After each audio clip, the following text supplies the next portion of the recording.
The late afternoon sun was beginning to sink behind the skyline of Baton Rouge, Louisiana, streaking the cracked sidewalks with bands of gold.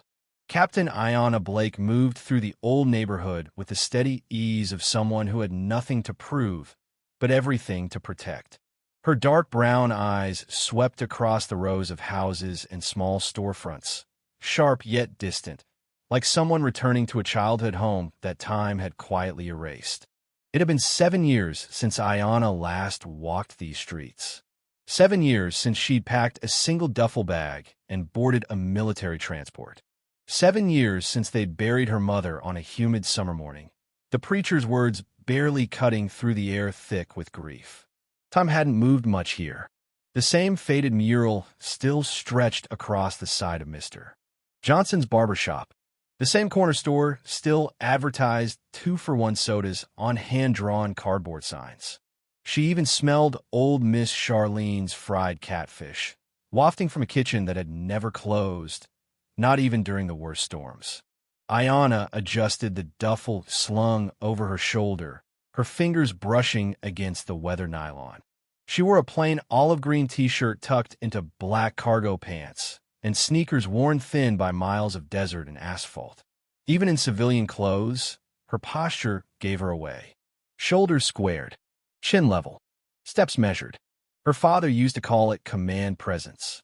She smiled faintly at the memory. If he could see her now, he'd have that same proud glint in his eye he wore the day she shipped out. As she walked past a group of teenagers clustered outside the corner store, one of them, a lanky kid no older than 16, glanced up and gave a double take. His gaze flicked over her stance, the duffel, the calm certainty of her walk. "You in the service or something?" he asked. Ayanna paused, met his gaze without breaking stride. "Something like that." He grinned. "Figured. My uncle's a Marine. Walks like you." Before she could say more, one of his friends shouted something, and he jogged inside. Gone just like that. She exhaled slowly, rolling her shoulders. These moments reminded her why she fought, why she endured. She'd spent her 20s in uniform, deployed in places that most people only saw in war documentaries. Kabul, Ramadi, Mogadishu. She had led teams through blackout nights under gunfire, through streets where shadows had teeth, through windstorms that stripped flesh from bone. And now, at 40, she was back here, back on streets where the danger looked different, but it was danger all the same. She'd come home to remember who she was. But walking here again, she wasn't sure what home even meant anymore. A low hum broke through her thoughts. A patrol car. Its slow crawl caught her attention immediately. Cops didn't drive slow around here. They rolled through, windows up, tires squealing. This was different. Ayanna kept walking. The window of the cruiser rolled down with a mechanical whir. A voice, deep and scratchy, cut through the heavy air. "Excuse me, ma'am." She turned, slow and controlled. Officer Brian Keller. White mid-40s. Thick neck, buzz cut, mirrored sunglasses. The kind of man who measured people in threats and weaknesses. She'd met his type before. Men who mistook discipline for defiance. Keller gave her a look over. "Mind telling me what you're doing around here?" Ayanna didn't blink. "Walking." "Where to?" She raised a brow. "Didn't realize I needed a destination to walk down my street." His smirk faltered. "Just a flicker. We've had some reports of break-ins," he said. "Need to make sure everything's in order. You see me breaking in anywhere?" His jaw tightened. "Lean an inch farther out the window. Just doing my job." She exhaled through her nose, slow and measured. "And I'm just walking." Keller didn't like that. His fingers drummed on the steering wheel once. Twice. He put the car in park. "Let's see some ID." Ayanna stayed still. Training took over. Assess. Process. React. His thumb was close to the latch on his holster. Not gripping it. Not yet. But close enough. She also noted the few people who had started watching. Paused conversations. Quiet eyes. She reached into her pocket, slow, deliberate. Drew out her military ID and held it up, not handing it over. Not yet. Keller squinted at it. "Military, huh?" She said nothing. He held out his hand. "Let me see that." Ayanna didn't move. "You can read it from there." But Keller wasn't asking. He was testing. He reached forward, snatched the ID from her fingers before she could react. Turned it over like he was looking for something to invalidate her. Navy SEAL, he read out loud, lips curling like it was a joke. That's cute. Ayanna felt a flicker of heat. Not rage. Annoyance. She'd heard it before. In conference rooms, in combat briefings. In too many places where men thought her uniform wasn't enough. Return it, she said. Calm. Controlled. Keller's head tilted.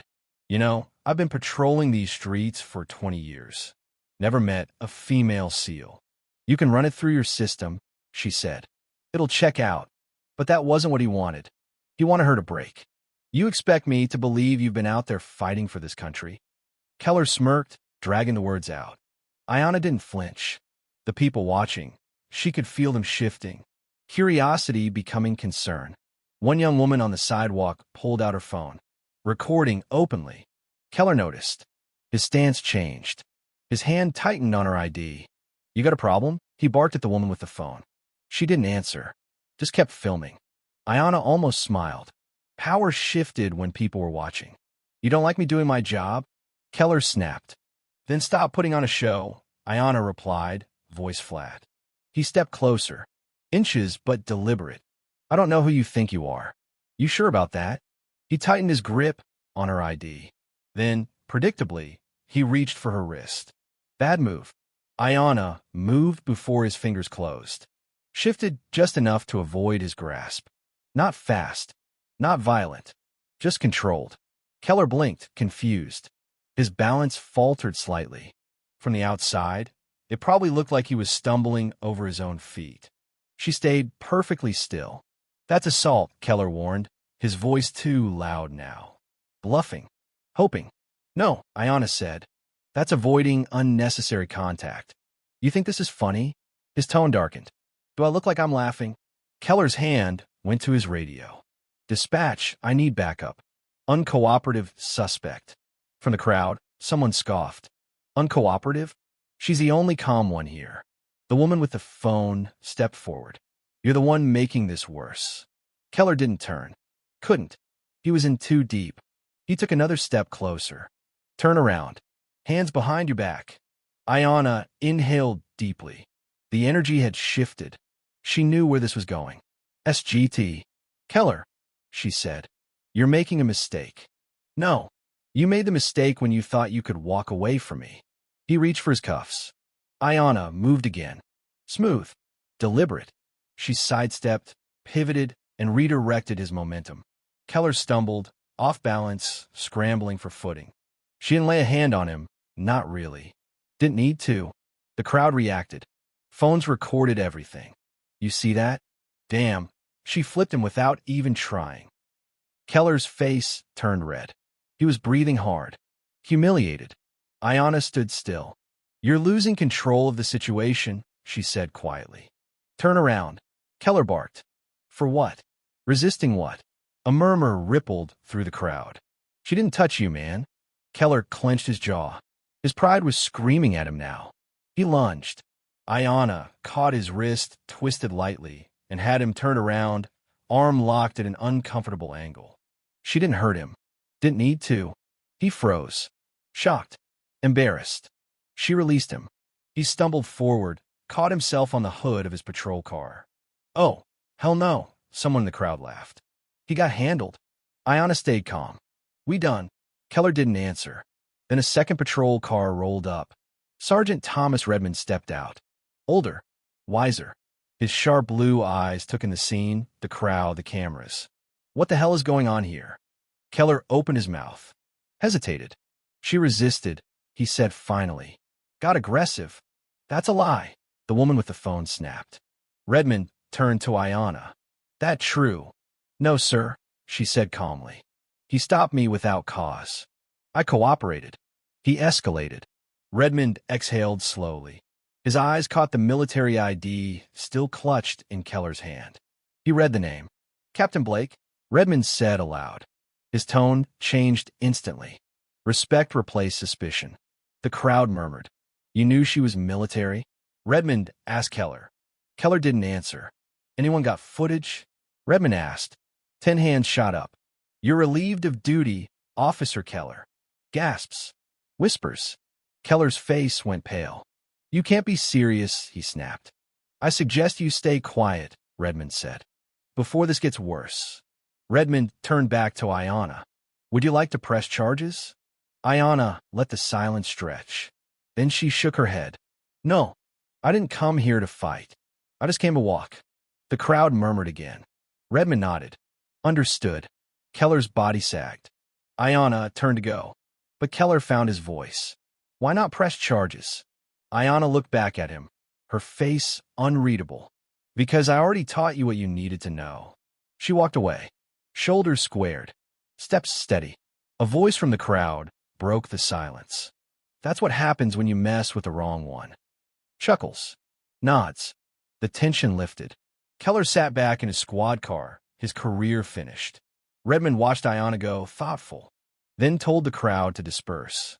Ayanna walked back to her father's old house, sat on the back steps. Uncle Roy came out, handed her iced tea. You made the news, he said. Ayanna chuckled. Didn't plan on it. You never do, he said. But it finds you anyway. They sat in silence for a while. Handled yourself well, Roy said. Just like your dad would have. Ayanna nodded. Did what I had to. You think it changed anything? She sighed.